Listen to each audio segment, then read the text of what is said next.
आपके अनुरोध के अनुसार यह रही आपकी स्क्रिप्ट का शुद्ध और त्रुटि रहित संस्करण, जो text to speech TTS generation के लिए उपयोग किया जा सकता है।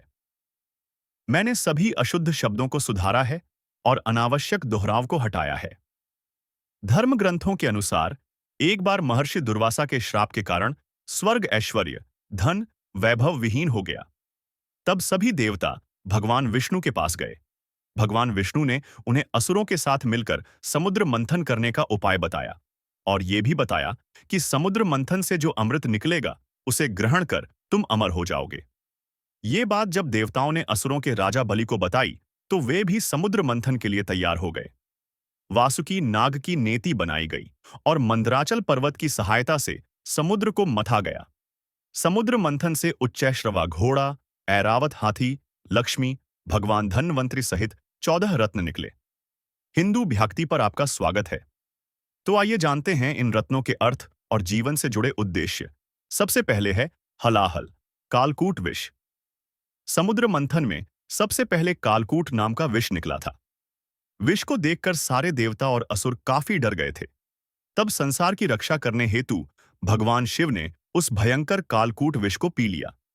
इसका अर्थ है कि परमात्मा हर इंसान के मन में ही स्थित होते हैं।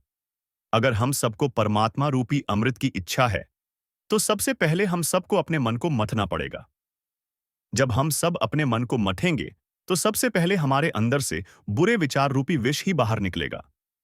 हम सभी को इन सभी बुरे विचारों को अपने परमात्मा को समर्पित कर देना चाहिए और इन सब से मुक्त हो जाना चाहिए। दूसरा रत्न था कामधेनु। समुद्र मंथन के दौरान दूसरे नंबर पर थी कामधेनु गाय। वे अग्निहोत्र यज्ञ की सामग्री उत्पन्न करने वाली गाय थी, इसलिए कामधेनु गाय को ब्रह्मवादी आर्षि मुनियों ने ग्रहण किया। कामधेनु प्रतीक है मन की निर्मलता का, क्योंकि किसी भी इंसान के अंदर से बुरे विचार निकल जाने पर उसका मन निर्मल हो जाता है। समुद्र मंथन के दौरान तीसरे नंबर पर उच्चैश्रवा घोड़ा निकला, जिसका रंग सफेद था। इस घोड़े को असुरों के राजा बलि ने ग्रहण किया। मानव जीवन की दृष्टि से देखें तो उच्चैश्रवा घोड़ा मन की गति का प्रतीक है। श्रोताओं, दुनिया में मन की गति को ही सबसे अधिक गतिशील माना गया है। अगर आप अमृत रूपी परमात्मा की प्राप्ति करना चाहते हैं तो आपको अपने मन की गति पर नियंत्रण रखना होगा, तभी आपके लिए परमात्मा को प्राप्त करना सुलभ हो पाएगा। समुद्र मंथन के क्रम में चौथे नंबर पर ऐरावत हाथी निकला था। ऐरावत हाथी के 4 बड़े बड़े दांत थे, जिनकी चमक कैलाश पर्वत से भी अधिक थी। ऐरावत हाथी को देवराज इंद्र ने अपने पास रख लिया। श्रोताओं, ऐरावत हाथी बुद्धि का प्रतीक है और उसके 4 दांत लोभ, मोह, वासना और क्रोध का प्रतिनिधित्व करते हैं। श्रोताओं, शुद्ध व निर्मल बुद्धि से ही हम सब इन विकारों पर काबू कर भगवान की प्राप्ति कर सकते हैं। समुद्र मंथन के 5वें क्रम में कौस्तुभ मणि निकला था, जिसे भगवान श्री विष्णु ने अपने हृदय पर धारण कर लिया। श्रोताओं, कौस्तुभ मणि प्रतीक है भक्ति का। जब आपके मन से सारे विकार निकल जाएंगे, तब आपके मन में भक्ति ही शेष रह जाएगी। यही भक्ति आपको परमात्मा से भी मिलाएगी। समुद्र मंथन के दौरान 6ठे नंबर पर कल्पवृक्ष निकला था। सारी इच्छाओं को पूर्ण करने वाले कल्पवृक्ष को स्वर्ग के देवताओं ने मिलकर स्वर्ग में स्थापित कर दिया। कल्पवृक्ष हमारी सबकी इच्छाओं का प्रतीक है। अगर आप अपने जीवन में परमात्मा रूपी अमृत को प्राप्त करना चाहते हैं, तो आपको अपनी सभी इच्छाओं का त्याग करना होगा।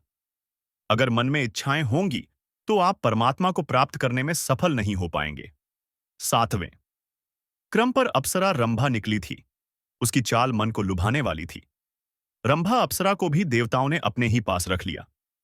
अप्सरा प्रतीक है इंसान के मन में छुपी वासना का। जब कभी भी हम सब किसी विशेष काम में लगे होते हैं, तब हम सबके अंदर वासना आकर हम सबका मन विचलित करने का प्रयास करती है। उस स्थिति में हम सबको अपने मन पर नियंत्रण रखना बहुत जरूरी है। समुद्र मंथन के दौरान 8वें स्थान पर निकली थी देवी लक्ष्मी।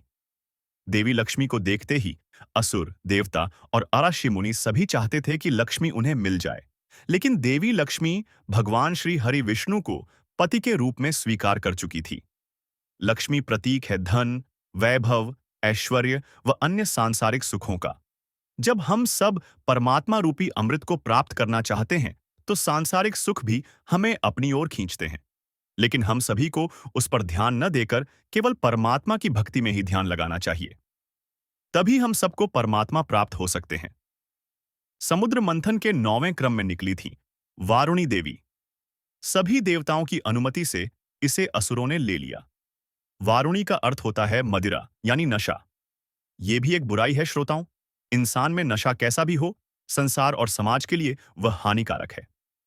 समुद्र मंथन के 10वें क्रम में चंद्रमा निकला, जिसे भगवान शिव ने अपने मस्तक पर धारण कर लिया।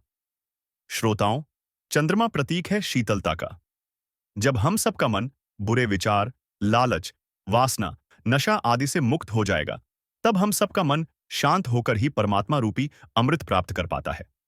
समुद्र मंथन के 11वें क्रम में पारिजात वृक्ष निकला था। पारिजात वृक्ष की विशेषता थी कि इसे छूने से ही शरीर की सारी थकान मिट जाती थी।